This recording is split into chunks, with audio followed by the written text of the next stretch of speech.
사진으로 살펴보는 한 주간의 주요 뉴스, 클릭 베스트 컷. 오늘도 힘차게 문을 열겠습니다. 연합뉴스 사진부 한상균 기자와 함께합니다. 어서 오세요. 네, 안녕하세요. 네, 한 기자, 오늘 특별한 사진을 준비했다고요? 네, 20대 총선이 막을 내렸습니다. 네, 드라마가 스포츠에만 있는 게 아니라 정치에도 있었습니다. 그래서 한번 총선 관련 사진을 이번 주에 한번 모아봤습니다. 네, 저희 베스트 컷을 통해서 4.13 총선 종합적으로 정리해보는 시간 가져보도록 하겠습니다. 첫 번째 사진부터 살펴보도록 하겠습니다. 네, 투표소 앞에서 인증샷을 찍고 있는 사람들의 모습입니다. 요즘 이렇게 SNS에 인증샷을 찍는 게 일종의 관습으로 자리 잡은 모습이죠. 네, 위에 사진은 보면 이제 논산의 한 투표소 모습이고 그 양지서당 가족분들이 투표를 마친 다음에 인증샷을 찍고 있는 모습입니다. 그다음에 이 아래 사진은 이제 한남동의 한 투표소인데요. 그 아까 말씀하신 것처럼 요즘 트렌드가 이렇게 손에다가 그 투표 도장을 찍어서 인증샷을 올리는 게 또 새로운 트렌드라고 합니다. 옛날에는 자기 얼굴을 찍거나 했는데 요즘에는 이렇게 이런 사진을 찍고 또 관련 그 동영상을 올려서 그 쌍방향 소통을 하는 게 요즘에 또 SNS 트렌드라고 하더라고요. 네, 이 투표율도 좀 살펴보면요. 이번 투표율이 지난 총선 때보다 또 많이 올랐고, 그리고 또 특히 눈에 띄는 게 영호남의 투표율에 차이가 났다. 이 점도 좀 눈여겨볼 부분인 것 같아요. 예, 그 투표율은 58% 나왔는데요. 그 지난 그 19대 총선 때는 한 54.2였으니까 살짝 높기는 했습니다.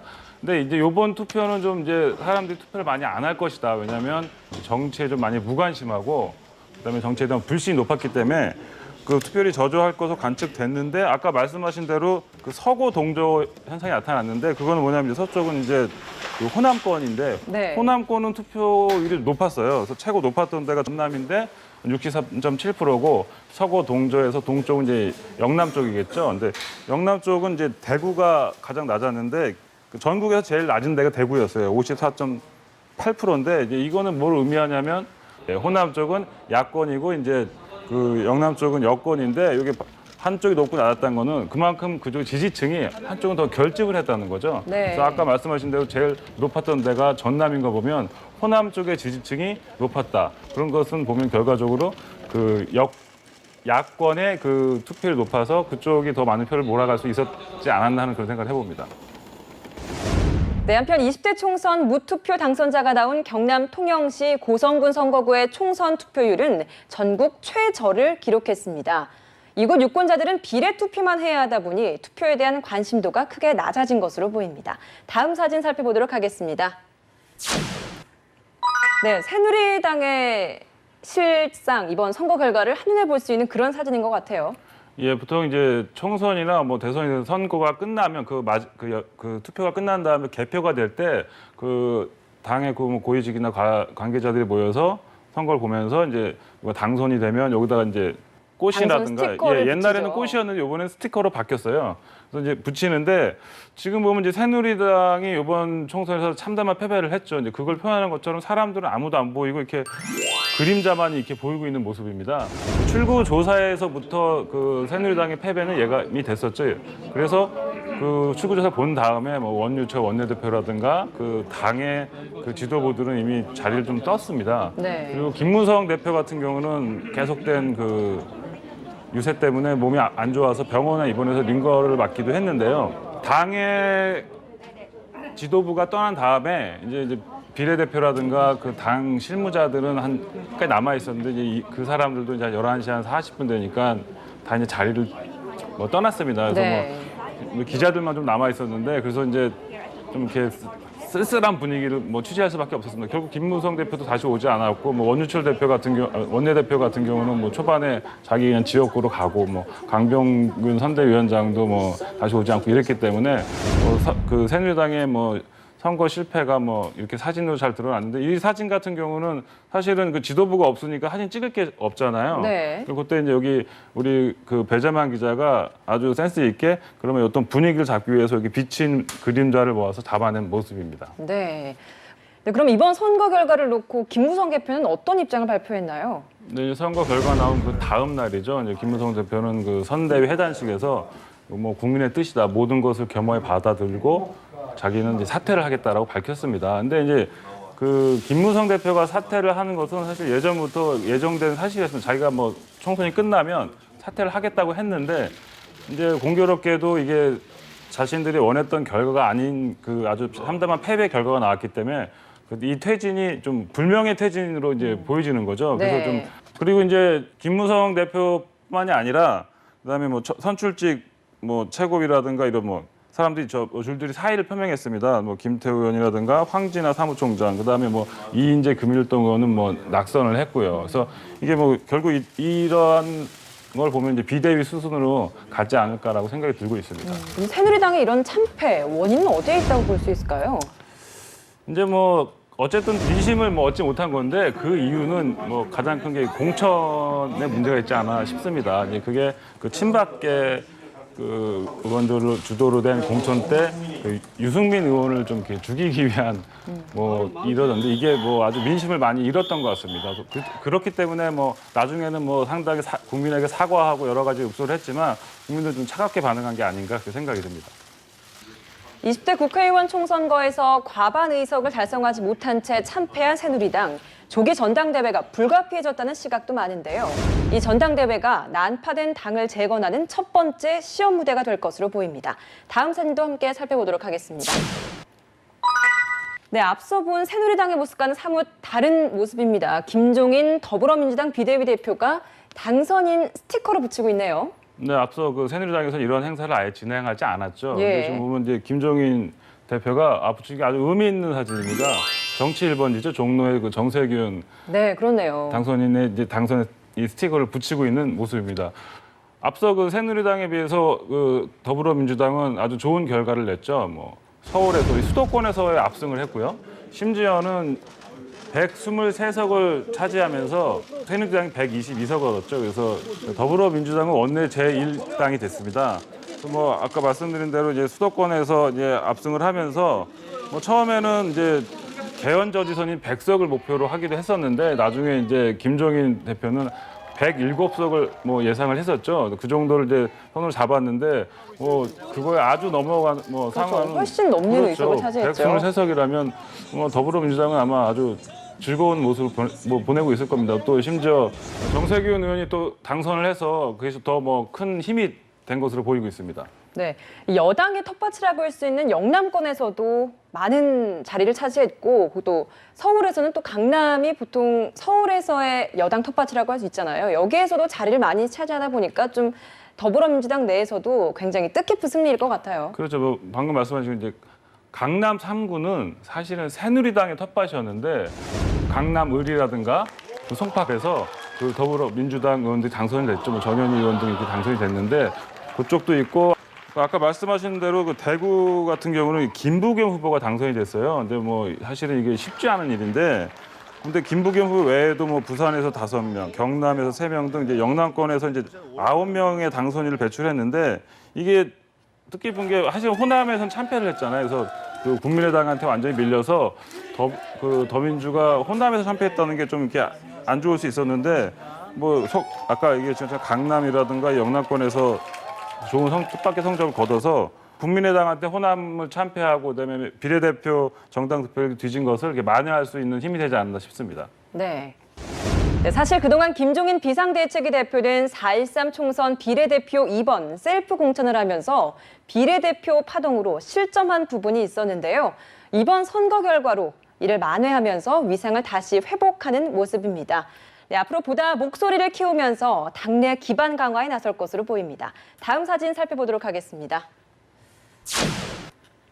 네, 국민의당 안철수 대표의 모습입니다. 옅은 미소를 띠고 있는데요. 국민의당도 이번에 굉장히 좋은 성과를 거뒀죠. 그렇죠. 뭐 녹색 혁명이라고 불릴 만큼 아주 좋은 성과를 얻었는데 그 안철수 공동대표가 그 자신의 지역구에서 이제 당선이 확실히 된 다음에 이제 축하를 받으면서 어떻게 보면 살짝 미소를 짓고 있는 것 같기도 하면서 아주 뭐 의미심장한 눈빛을 보내고 있는 것 같습니다. 또 국민의당 같은 경우는 이번 총선에서 그 광주를 싹쓸이하면서 호남에서 아주 완승을 거뒀죠. 그렇죠. 그래서 뭐 사실은 더민주한테 밀리지 않을까도 이런 뭐 걱정도 했었는데 뭐 호남에서 28석 가운데 23석을 차지하고 이런 압승을 바탕으로 해서 이제 38석을 확보했는데 이제 이게 또 거기다가 정당 득표를 2위를 기록하고 해서 이제 본인이 원했던 그 3당 구도를 확실하게 만들어 놨습니다. 그래서 근데 이제 문제는 뭐냐면 아까 그 호남에서는 완승을 했는데 호남 외 지역에서 당선한 게 이제 그 안철수 대표하고 관악갑의 김성식 뭐 당선자 정도밖에 없다는 게 좀 그 국민의당 한계로 좀 나타나고 있죠. 네. 안철수 대표 입장에서는 재선에도 성공하고 또 제3당 출연에도 성공하고 어찌 보면 두 마리 토끼를 다 잡은 총선 결과겠어요. 안철수 뭐 대표 같은 경우는 자신의 지역구가 그 야권 통합론을 반대를 해서 뭐 자신의 지역구 사실은 야권이 통합이 안 됐잖아요. 네. 그런데 나와서 뭐 이준석 후보를 다 이겨내서 뭐 자기한테는 더 뜻깊은 승리가 됐죠. 그래서 재선을 했는데 지난 12월에 탈당을 해서 이 정도까지 만들어 놓고 이제 이렇게 결과를 내서 안철수 공동대표 같은 경우는 이제 유력 대선 주자로의 입지를 뭐 갖췄다고 할 수 있는데요. 이제 문제가 되는 것은 이제 야권 연대 그 불가론을 자기가 내세웠기 때문에 그 제3당이 된 다음에 또 이제 대선 후보로 가기 위해서는 어떻게 보면 이제 다른 그 야당들과의 어떤 접촉이 있어야 할지도 모르는데 또 거기에 네. 발목을 잡을지도 않을까 하는 뭐 이제 평가가 있고 있습니다. 네. 국민의당은 이번 선거를 통해서 상당수 새누리당 지지층을 흡수하면서 당의 확장성을 검증받았다는 분석도 있는데요. 반대로 다양한 스펙트럼의 지지층을 유지할 수 있는 정체성 확립에 대한 의문도 제기되고 있습니다. 다음 사진 살펴보도록 하겠습니다. 네, 이번엔 상대당의 텃밭에 당당하게 깃발을 꽂은 의원들의 모습입니다. 뭐 전남 순천에서 당선이 된 이정현 후보 이야기부터 먼저 해볼까요?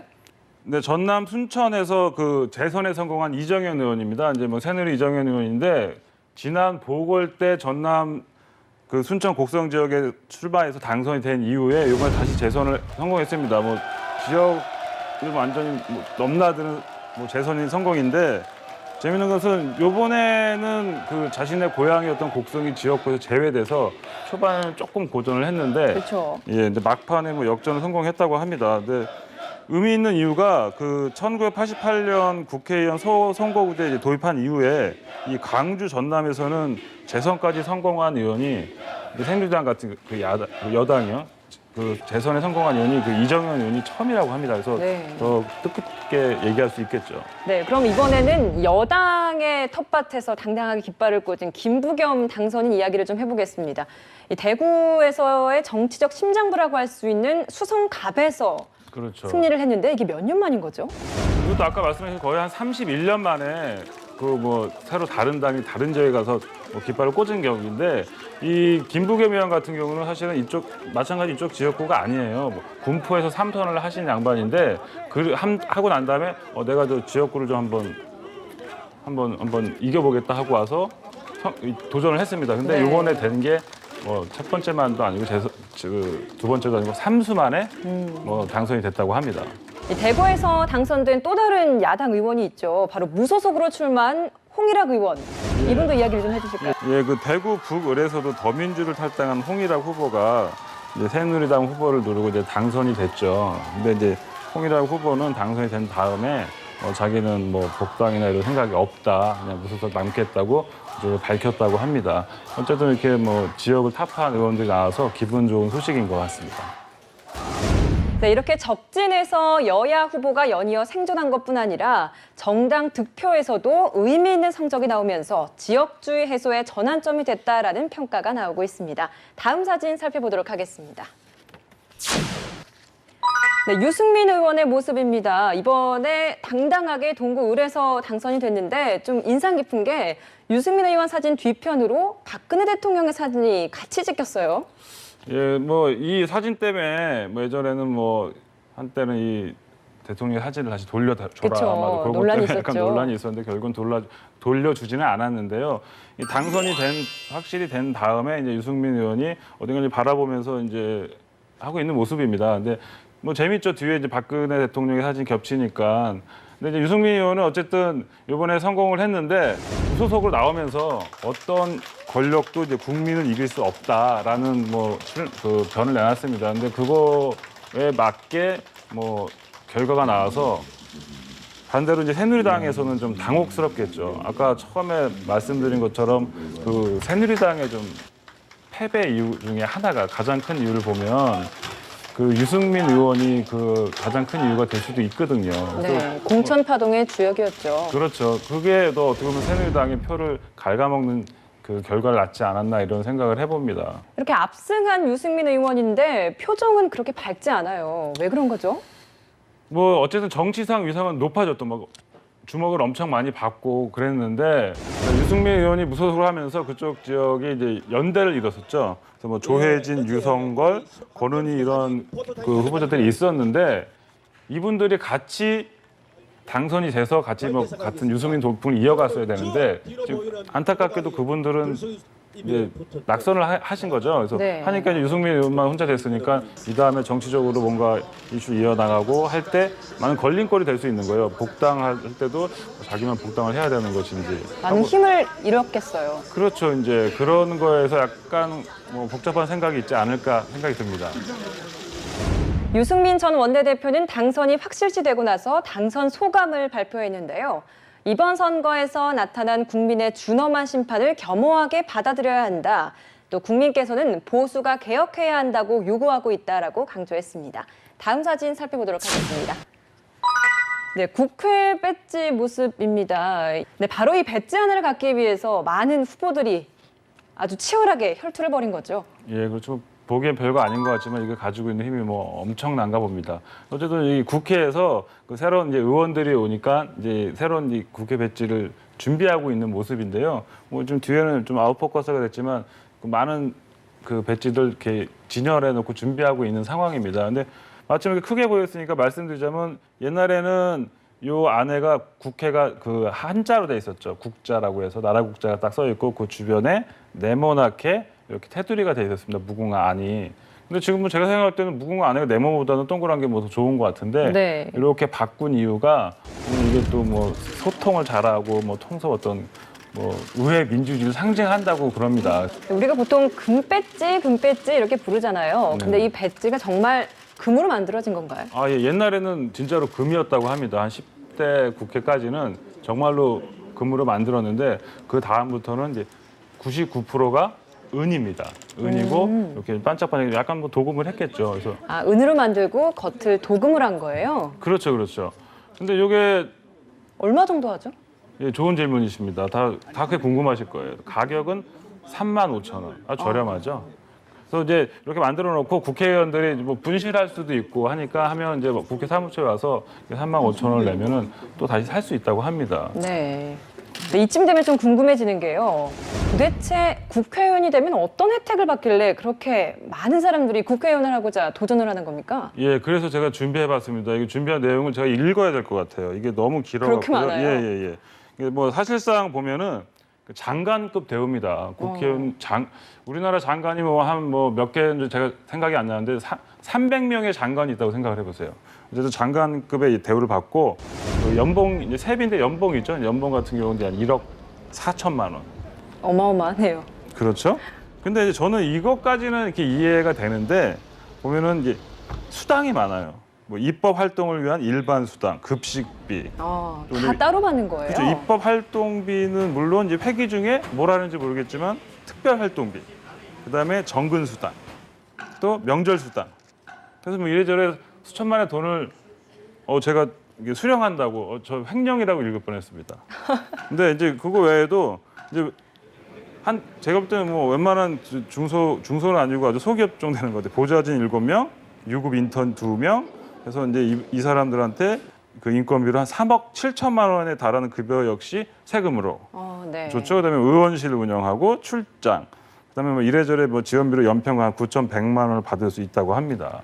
근데 뭐 이런 뭐 금전적인 거 외에도 뭐 다 좀 불체포 특권, 그다음에 뭐 저기 국회 내 발언에 책임 안 지는 면책 특권, 그다음에 저기 뭐 공항 귀빈실 이용하고 항공기는 비즈니스석을 이용하고 철도 선박은 최상 등급 좌석을 제공합니다. 근데 이제 올해 추석 때부터요, 그 고속버스가 항공기 1등석 수준의 프리미엄 고속버스가 나오는 거 알고 계신가요? 아니요, 처음 들었는데. 이제 추석부터 운행을 네. 할 거거든요. 제가 볼 때는 국회의원 이것도 제공할 것 같아요. 네, 4.13 총선이 마무리됐습니다. 새롭게 탄생한 300명의 국회의원들의 임기는 오는 5월 30일부터 시작되는데요. 최악의 국회라는 오명을 들었던 19대 국회와는 다른 활발한 의정 활동을 기대해 보도록 하겠습니다. 네, 여기까지 오늘 저희가 준비한 사진 모두 살펴봤습니다.